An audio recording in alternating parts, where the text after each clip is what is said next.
હાલો મિત્રો, ખૂબ ખૂબ સ્વાગત છે તમારું બિલીવ ઇન ધ જીગાભાઈ યુટ્યુબ ચેનલમાં. મિત્રો આજે આપણે કઈ ડાયલોગ નથી મારવાના, કઈ સ્ટોરી નથી કહેવાના, તો શું કરશું?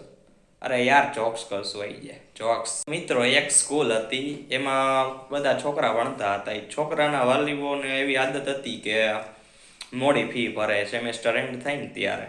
મિત્રો, તો હવે એમાં થાય છે એવું કે પ્રિન્સિપાલને થોડા રૂપિયાની જરૂર પડી અને વિદ્યાર્થીઓના વાલી ફી ભરતા નહોતા. આથી પ્રિન્સિપાલે એક આઈડિયા વિચાર્યો. પ્રિન્સિપલ ક્લાસરૂમમાં ગયા અને વિદ્યાર્થીઓને કહ્યું, બતાવો તાજમહેલ ક્યાં છે? વિદ્યાર્થીઓએ તરત જવાબ આપ્યો, આગ્રા. પ્રિન્સિપાલે કહ્યું, ખોટું, ઉપલેટામાં છે. વિદ્યાર્થીઓ વિચારમાં પડી ગયા અને મૂંઝાઈ ગયા. તેણે આ વાત તેના વાલી એટલે કે તેના માતા પિતાને કહી.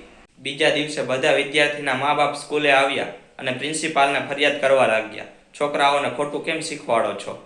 ત્યારે પ્રિન્સિપાલે કહ્યું, વાત એ છે કે તમે જ્યાં સુધી તમારા છોકરાની ફી જમા નહીં કરાવો ત્યાં સુધી તાજમહેલ ઉપલેટામાં રહેશે.